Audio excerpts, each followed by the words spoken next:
Thank you, James. Thanks, James, for that introduction. Let's see, is this on? Here we are. Yeah, should be really close. It's great to see you all. Thank you all for coming, and for everyone who's online joining us there, thank you for being here. And a special hello to the Versed members who, with whom I just completed a course through the 4 quartets. You got to be a little closer. A little closer? Yeah. Yeah, thanks. How's this? It's a little better, right? Better. Okay, good. Well, it's great to be in the famed Grolier Poetry Bookshop.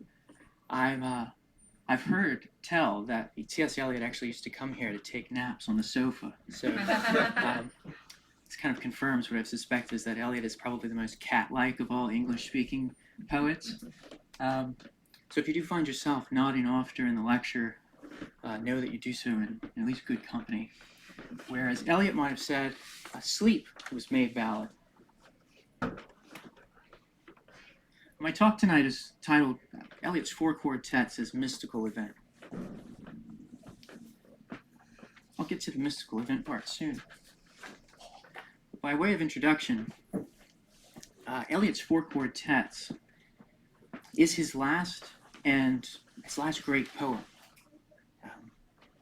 They were published all together in 1943. It might interest you to know that they were originally published, each of the 4 quartets, separately. First was Burnt Norton in 1936. This was composed around the time that rumblings of war were coming out of Germany and Europe was preparing for another world war.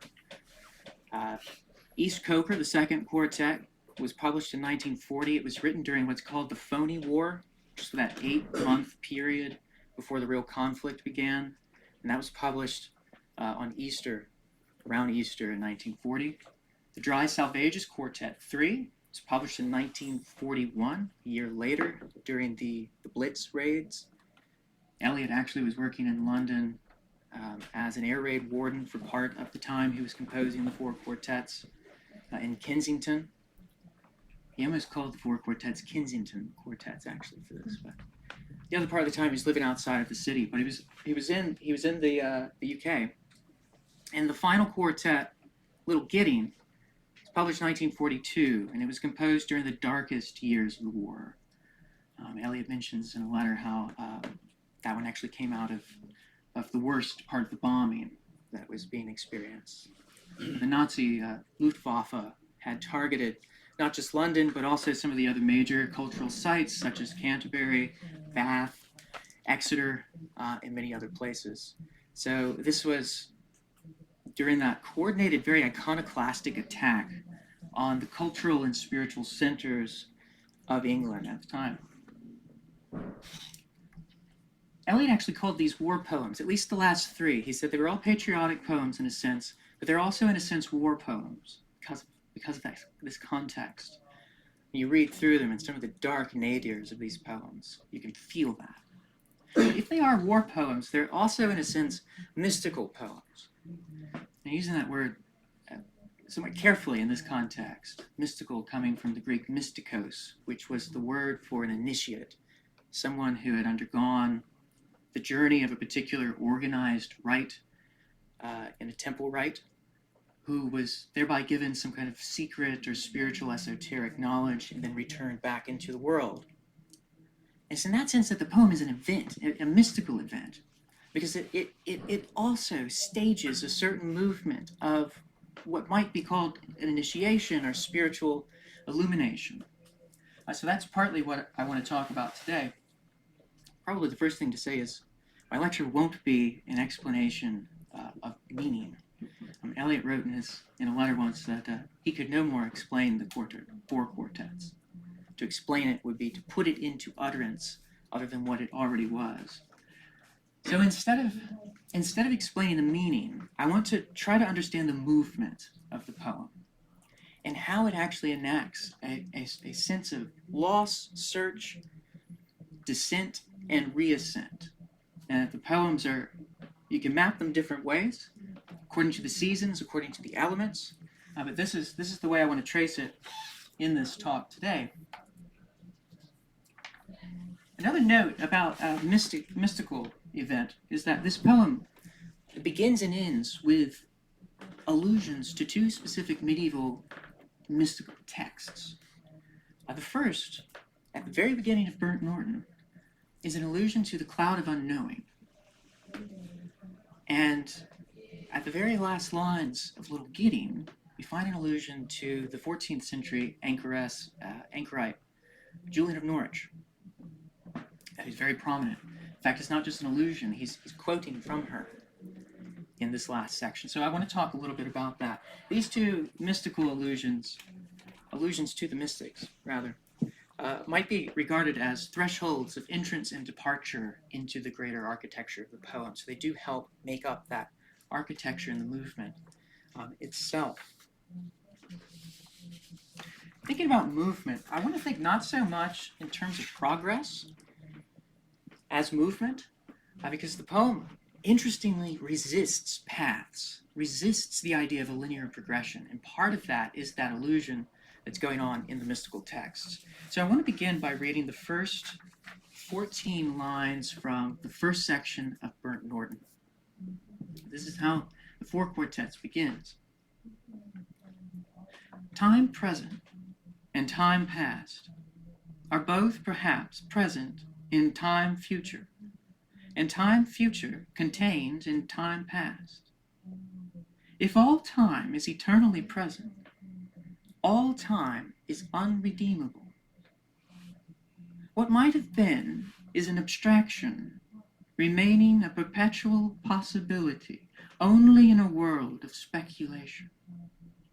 What might have been and what has been point to one end, which is always present. Footfalls echo in the memory, down the passage which we did not take, towards the door we never opened, into the rose garden.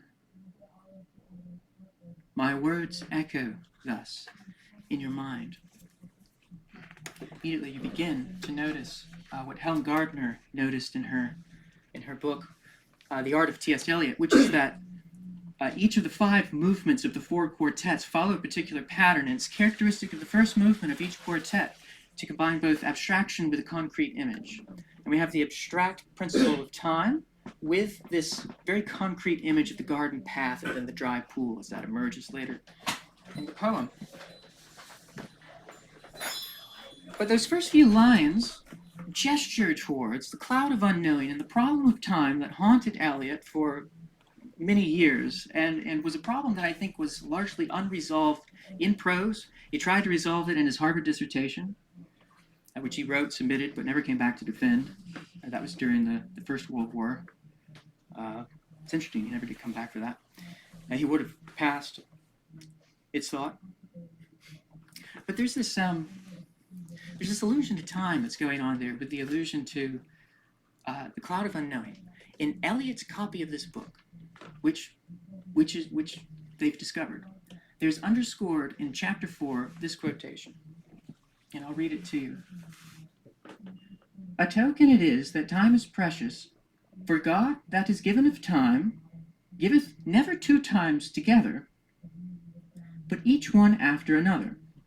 And this he doth, for he will not reverse the order of the ordinal course in the course of his creation. For time is made for man, and not man for time. Part of that, the context of that passage, is this larger idea of contemplation, that contemplative love actually lifts you out of temporal time experienced by the senses and becomes an instantaneous moment on its own. And this is something that Eliot was trying to get toward in his dissertation. There's an aspect of consciousness this poem, I believe, insists, not explicitly, implicitly, that there's a consciousness that's aware through the senses, that the body picks up, and that it's the awareness of the consciousness that we think of. But there's this other life of consciousness that exists beyond the senses and therefore outside of time. And experience touches upon that kind of timeless unity. In fact, there's a line from Eliot's dissertation, which was published years later, in which he writes, immediate experience is a timeless unity. Immediate experience is a timeless unity. Just like the instantaneous experience, subjective, although he wouldn't use that word subjective. I don't really like the antithesis between objective and subjective. But the subjective experience of time, as a shorthand for this, is in a way timeless. It's not quantifiable. So time was a huge question for him. So it's contemplation. The four quartets enacts a spiritual movement, we might say, to illumination. Although I haven't quite found the right word for it. In a life bounded by time, that is an incarnate life, as all of us here today, who are not only in spirit, at least here in the body, that's us. Plotinus described this movement. The Neoplatonist philosopher described this movement, this journeying towards the one. His idea was that we come from the one, the source, which is outside of the intellect. Let's see. It goes intellect, world, soul, nature. Then we become conscious in individuality as we are here. But the way to go back to God, or what he called the one, you dance back. It's the formal pattern, and it's through contemplation of beauty, sort of what we do when we gather to read poetry or read poetry on our own. It's the contemplation of beautiful forms which actually lead us back and lifts us out of that time-bound consciousness and into the formal pattern of the dance. And that's why I think dance is so important to this poem, but that's a different lecture. Something to look for when you return to the poem on your own. There's loss and recovery in these first few lines, or rather loss. It's the experience of loss, of consciousness moving about in a world, this autumnal garden, about things that cannot last, that cannot hold fast, that human love cannot fix to because it's always fleeting. The Eleusinian mysteries of the ancient Greek temples and rites were all based around this myth of Demeter. So her daughter was Persephone. Demeter is the goddess of harvest, of grain, of plenty, of fertility. She lost her daughter, Persephone. Hades took Persephone down to Hades to make her queen. And the rituals are all structured around Demeter's search for Persephone, the loss and then the search. And she becomes aware that she's down there. A pact is made that Persephone is allowed to return back to the living world 6 months out of the year, and then she has to spend the other 6 months in Hades. And when she comes, that's the return of spring to account for the coming of the growing season, the ripening of grain and harvest. And when she goes, that's the return of autumn and winter. In a way, it's a very seasonal myth. So the Cambridge ritualists of the early 20th century were all about this. Because it's this movement of loss, searching, the descent, and the ascent. And I believe this is the movement where we're picking up on in the lines. So if it's about progression, it's also about deceptive paths. I should say it's about movement, not about progression, because there are wrong directions to take, wrong moves to take. As we see this in the following lines of Burnt Norton. And just picking up at line 17. Other echoes inhabit the garden. Shall we follow? Quick, said the bird. Find them. Round the corner. Through the first gate, into our first world. Shall we follow the deception of the thrush? It's very strange.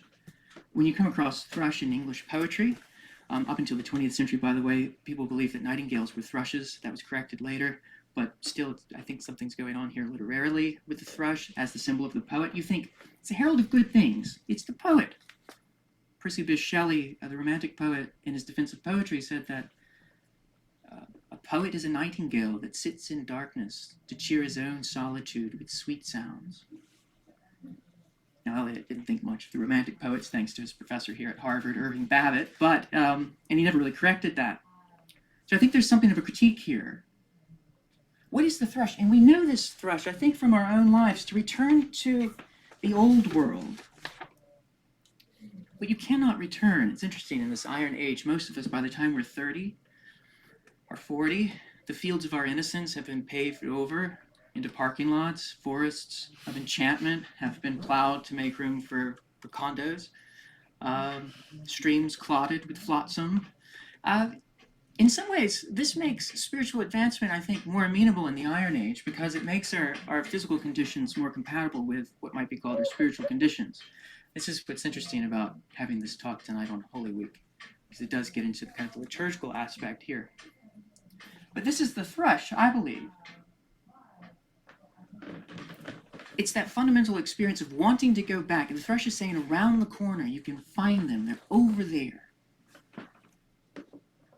But it's not going back. It's going forward. And you see poets wrestling with this a lot. Henry Vaughan in The Retreat will say, "Oh, how I long to follow back and tread again that ancient track." Wordsworth in the Immortality Ode. "There was a time when meadow, grove, and stream, and every common sight to me did seem apparelled in celestial light, the glory and the freshness of a dream. It is not now as it hath been of yore. Turn wheresoe'er I may, by night or day, the things which I have seen, I now can see no more."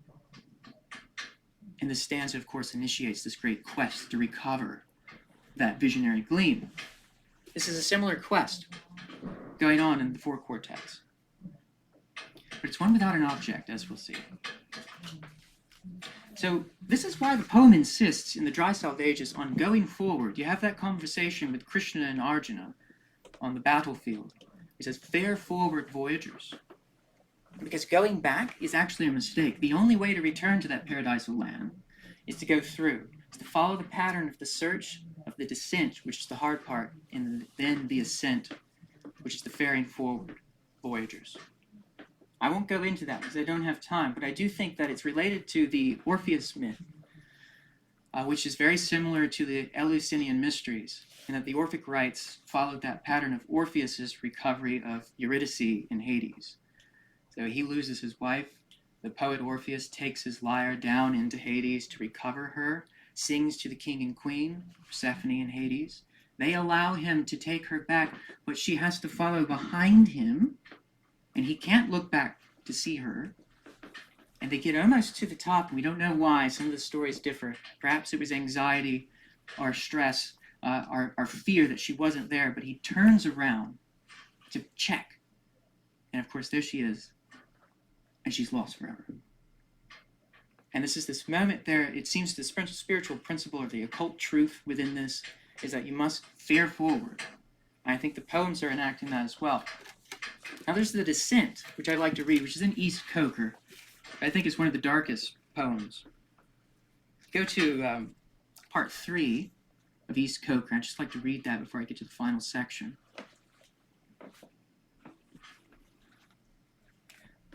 Oh, dark, dark, dark, they all go into the dark. The vacant interstellar spaces, the vacant into the vacant, and skipping down. And we all go with them into the silent funeral, nobody's funeral, for there is no one to bury. I said to my soul, be still, and let the dark come upon you, which shall be the darkness of God. As in a theater the lights are extinguished, for the scene to be changed with a hollow rumble of wings, with the movement of darkness on darkness. And we know that the hills and the trees, the distant panorama, and the bold, imposing facade are all being rolled away. Or as, when an underground train in the tube stops too long between stations, and the conversation rises and slowly fades into silence, and you see behind every face the mental emptiness deepen, leaving only the growing terror of nothing to think about. I said to my soul, be still, and wait without hope. For hope would be the hope for the wrong thing. Wait without love. For love would be love of the wrong thing. There is yet faith, but the faith and the love and the hope are all in the waiting. Wait without thought, for you are not ready for thought. and skipping down. You say, I am repeating something I've said before. I shall say it again. Shall I say it again?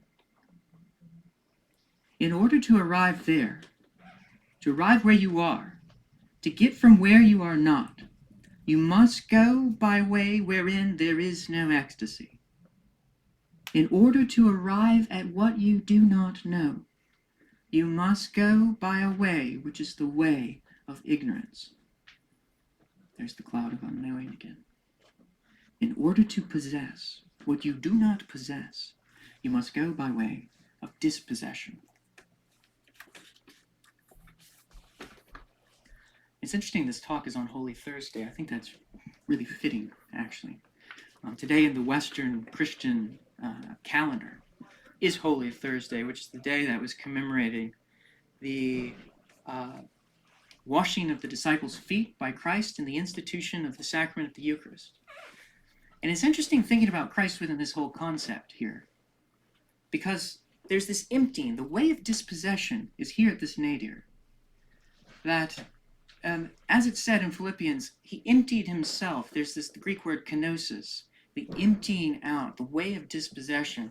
Christ, or the Trinity, as Julian of Norwich will later say, lost us, searched for us, made the descent, and then recovered. So you might think of Christ as the successful Orpheus here, but it's part of this self-emptying, this nadir, this moment of dispossession that I think is really important to the movement the poem is making. Both Holy Thursday and the four quartets insist upon the necessity of kenosis, the plunging descent from paradise to earth, to grave, and from grave to earth to heaven. So there's that movement, paradise, earth, grave, earth, heaven, within the synoptic, within the Gospels. Both insist that the fulfillment, cannot be achieved by escaping the world, but must go through. I think this is one of the key principles of the four quartets. You can't get from the paradise, you fall from paradise, you get to earth, and you're like, I wish I could go back. I'm just going to turn around. You can't. You actually have to go to the grave. You have to do the nadir. You have to go into the darkness, the way of dispossession. You have to let go of the ego. And that's the purgative part of what's described, I believe, in the dry salvages and in Little Gideon. I mean, there's this idea that since everything is not eternal, everything passes away, the more you hold on to it, that which is passing will hurt holding.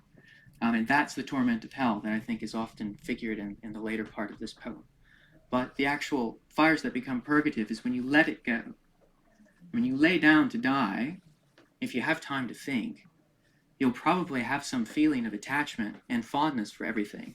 When you think of, sorry, my wife is making a grimace like this is getting too dark. Maybe it is, though. Thomas Gray's one long lingering look. You have to kind of think about this now because it's going to come. So it's a way of accepting that I think the poem is really insisting upon. The fare forward. So now I'm going to skip over the dry salvation, go straight to the end, to Little Gideon. I want to read the last section of Little Gideon. So we've read the beginning, now we're going to read the very end of the poem, which, if you've read the four quartets, is the same place. As he says, what we call the beginning is often the end. And to make an end is to make a beginning. The end is where we start from, he says in section 5. I want to read the final pericope, or the final verse paragraph here. With the drawing of this love and the voice of this calling, we shall not cease from exploration, and the end of all our exploring will be to arrive where we started and know the place for the first time.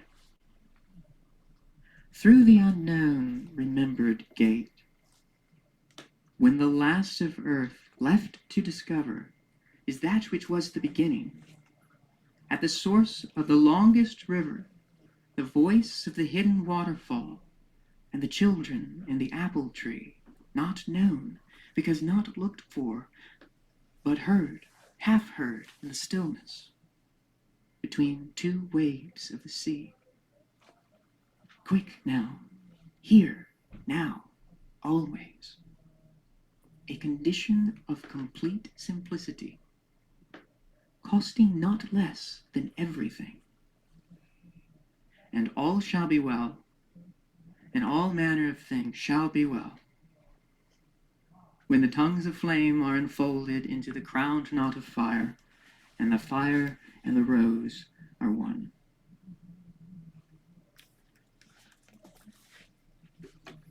It's that final quotation of Julian of Norwich here, which is actually, he comes to it there in the third section, where he quotes her in that striking statement, which you might have heard before.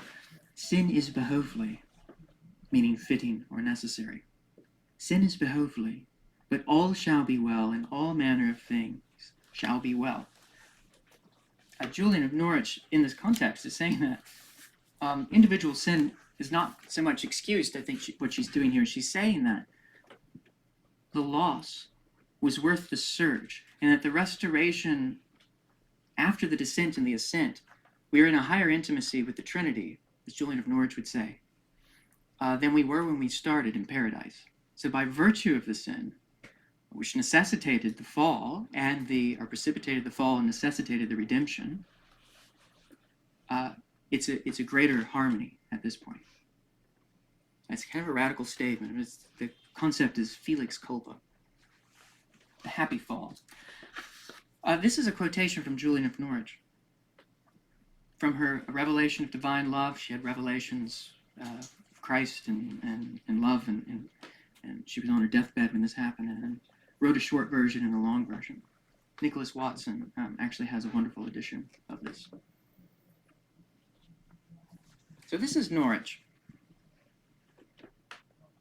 But Jesus, who in this vision informed me of all that is needful to me, answered by this word and said, it behoved that there should be sin, but all shall be well, and all shall be well, and all manner of thing shall be well. So that's the second allusion at the very end. And there is no redemption without the ascent, without the descent. In other words, without the fall. But there's that passage I want to draw your attention to. You probably recognized it from the thrush. But it's not the thrush. At least I would argue that it's not. It's the quick now, here now, always. You remember the deception of the thrush? It's always saying, round the corner, find them, into our first world. You can get back by going back. But what the poem is doing here is revising or correcting the words of the thrush. Quick, here, not there, not then, not some other time, but now, here, now, always. And there's this really insistence upon that still point of the turning world, which is that other side of the consciousness, which is experiencing outside of time, not bound to the senses. That's the still point of the turning world. If you've read the poem, you've noticed that phrase, beautiful phrase that appears, is the awareness that after you've made the experience, and I'm using experience in a very Blakean way, that not just a fall from innocence, but a way to return back to innocence, and a higher kind of innocence. Once you've returned all the way back, you're there again, but in a greater sense. I believe I had 30 minutes, so we're right at the end. I'm going to turn it over to James, who I think has time to moderate questions, or whether you want me to do that? Yeah. Great, I'd love to hear questions or comments. Thank you all for listening.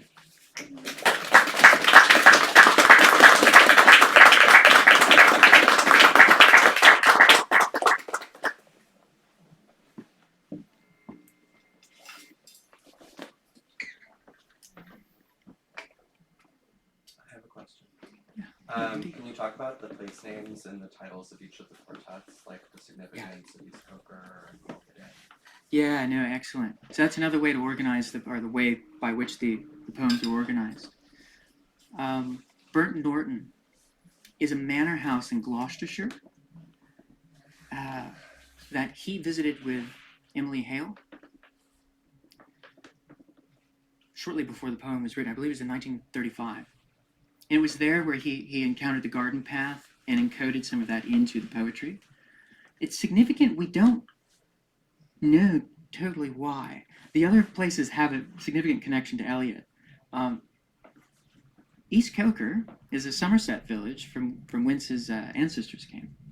So he visited the place at that time. It has a little village church, and it was partly a way to connect himself to his past and his land, his identity.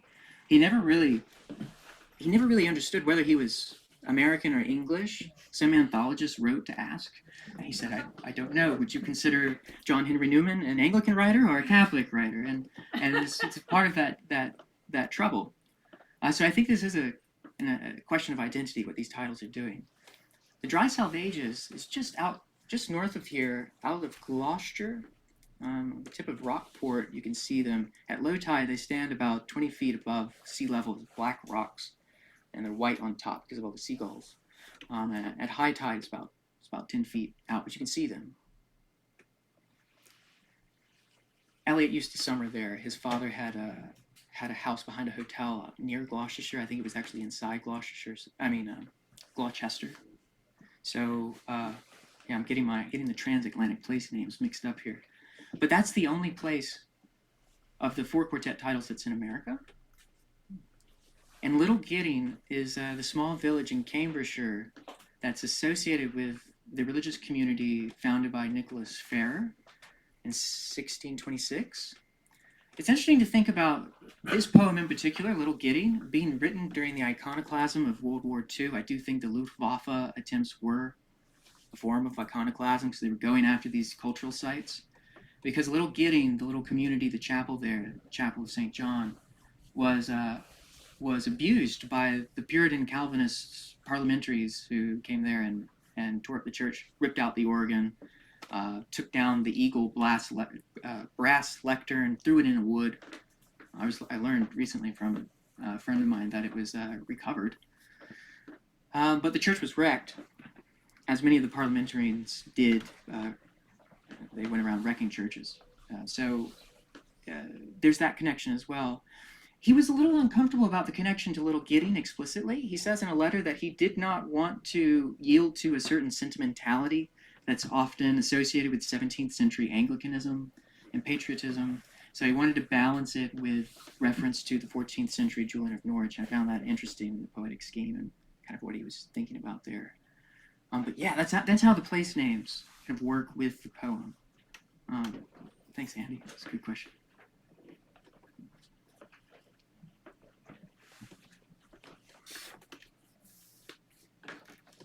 Do you think this theme of fall and redemption is also in the Old Possum's book? Is also in the what book? In the Old Possum's book. What? Tell me what that is. Practical Cats, Old Possum's book of Practical Cats. Oh, haven't read it. I can't say. Could you explain? You seem to have an intuition, an inkling here. It is exactly that, an intuition. Yeah. Okay. That's something to explore. Does anyone know? Oh yes. Yeah. I don't know that. Yeah. Oh, do we have a question on Zoom? We do have a question on Zoom. Judith Martin says, bringing in Persephone and Orpheus was a wonderful addition to think about. Were there other Greek myth allusions? Hi, Judith. Judith Martin, good to see you. Or not see you, but hear from you. Always ready with a good question. Yeah, I'd say that one that's really key here, and this is key to the Dry South Ages, is Odysseus, his return. He is in Trojan War, gone, away, fighting, spends years, decades trying to get back. My Humpton friends know this. We studied it together. Spent so long to get back, finally goes to Ithaca, reveals himself to his wife Penelope, establishes order, and he's there.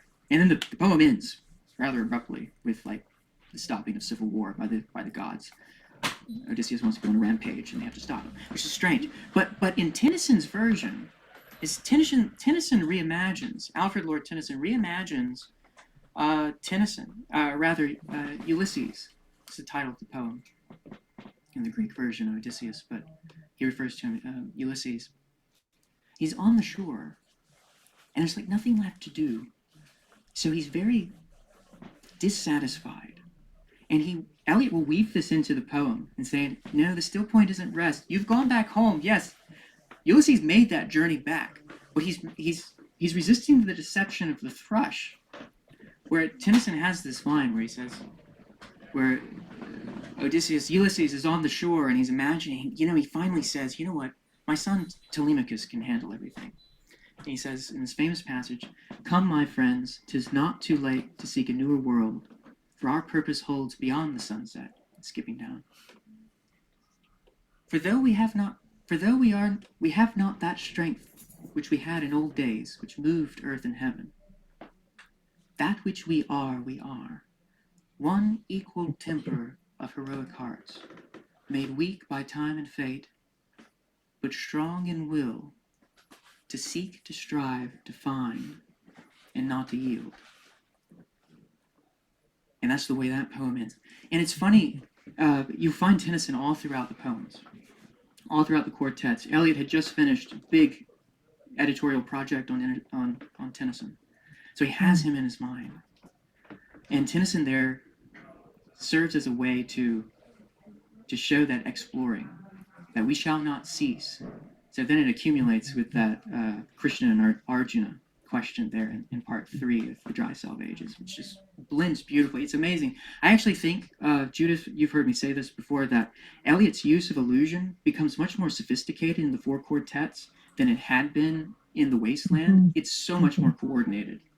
And that's one of the ways he does that, is through that classical allusion. So thanks for asking, Judith. Yeah. Thank you.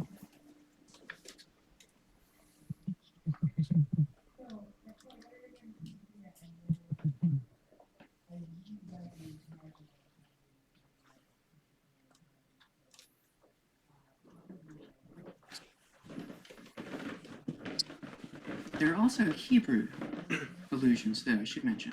Samson Agonistes, I think, is the key one, which is really John Milton. So it's not just classical. That dark, dark, dark, they all go into the dark, the vacant interstellar spaces, right? It comes from John Milton's Samson Agonistes. The moment when the great hero Samson, his hair is shorn, his strength is gone, is placed in the temple of Dagon by his conquerors, and he's put between 2 pillars. His eyes are put out. And in John Milton's version, he says, dark, dark, dark, amid the blaze of noon. And I'm told that Douglas Bush, who taught at Harvard, one time he was teaching on Milton, and all of a sudden the electricity went out and the room went dark. And he launches forth into that quotation. But that's the other thing, is that what happens at the end of that Hebrew story in the book of Judges is that he pulls, his hair has grown, his strength regained, so he pulls down the temple upon himself. It's the way of dispossession again. So you see how intricately these allusions are placed throughout the poem to rely upon this network of larger literature. So yeah, thanks for letting me add that to that question. Thank you so much, dear Adam. This was a wonderful, wonderful lecture. Thanks to all of you. Thanks to everyone on Zoom. We have some of Eliot's work for sale over here. Adam will be talking to people for a little bit, so stick around if you'd like. Thanks for coming this evening. Thank you all.